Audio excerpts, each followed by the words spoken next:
மைதா, சர்க்கரை, முட்டை இல்லாத ஹெல்தியான ஒரு ஸ்பாஞ்சி கேக் எப்படி செய்கிறதுன்னு பார்க்கலாம். வாங்க வீடியோக்குள்ளே போகலாம். பவுல் எடுத்து வச்சுருக்கோம். அதில் ஒரு 3 ஸ்பூன் தயிர் ஆட் பண்ணிக்கிறேன்.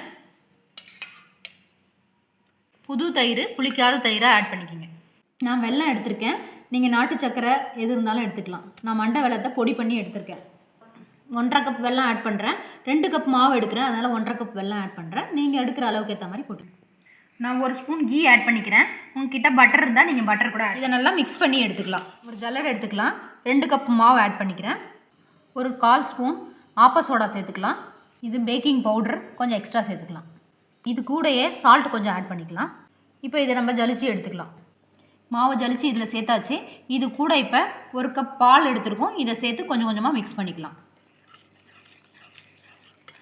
ஏலக்காய் பொடி கொஞ்சம் சேர்த்துக்கலாம். உங்கள்கிட்ட வெனிலா எசன்ஸ் இருந்தால் அது கூட ஆட் பண்ணிக்கலாம். இதில் நட்ஸ் கொஞ்சம் ஆட் பண்ணிக்கலாம். பாதாம், முந்திரி, வாட்டர்மெலன் சீட்ஸ் எல்லாம் வச்சுருக்கேன். எல்லாத்தையும் இதில் போட்டுக்கலாம். கேக் டின் எடுத்திருக்கேன். உங்கள்கிட்ட ரவுண்ட் ஷேப்பில் எந்த பாத்திரம் இருந்தாலும் எடுத்துக்கலாம். இதில் கொஞ்சம் நெய் அப்ளை பண்ணிக்கலாம்.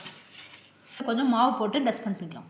இதை ஃபுல்லாக ஸ்ப்ரெட் பண்ணி மிச்சத்தை எடுத்துருங்க. அப்போ தான் கேக் ஒட்டாமல் வரும். கோதுமை மாவு போட்டு நான் டஸ்ட் பண்ணியிருக்கேன். உங்கள்கிட்ட பட்டர் ஷீட் இருந்தால் அது கூட போட்டுக்கலாம். இந்த கேக் பேட்டர் ரெடி ஆகிடுச்சு. இப்போ இதில் இதை ஆட் பண்ணிடலாம். இப்போ இதெல்லாம் கீழே வச்சு தட்டி விட்டுக்குங்க, இந்த பபுள்ஸ்லாம் இல்லாத அளவுக்கு. இப்போ இது மேலே டாப்பிங்ஸ்க்கு கொஞ்சம் நட்ஸ் போட போகிறேன். நான் ஒரு தோசைக்கல்ல போட்டிருக்கேன். அது ப்ரீ ஹீட் பண்ணியிருக்கோம். இப்போ இதை லோ மீடியம் ஃப்ளேமில் வச்சுக்கலாம். கேக் டின்னை இதில் வச்சாச்சு.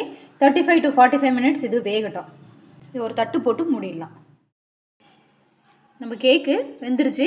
இதை ஒரு கத்தி விட்டு பார்த்தீங்கன்னா தெரியும். இது ஒட்டாமல் வந்திருக்கு பாருங்கள், நல்லா வெந்துருச்சு. இப்போ இதை ஆஃப் பண்ணி இறக்கிடலாம். இந்த சைடில் நல்லா கத்தியால் இந்த மாதிரி பண்ணி விட்டுட்டு எடுத்து பிளேட்டில் போட்டோன்னா ஈஸியாக வந்துடும். நோ மைதா, நோ சுகர், நோ எக் கேக்கு ஸ்பாஞ்சியாக ரெடி ஆகிடுச்சு. இது மாதிரி இன்னும் நிறைய ரெசிபி பார்க்க நம்ம FRB கிச்சனை சப்ஸ்கிரைப் பண்ணிக்கிங்க. தேங்க்யூ.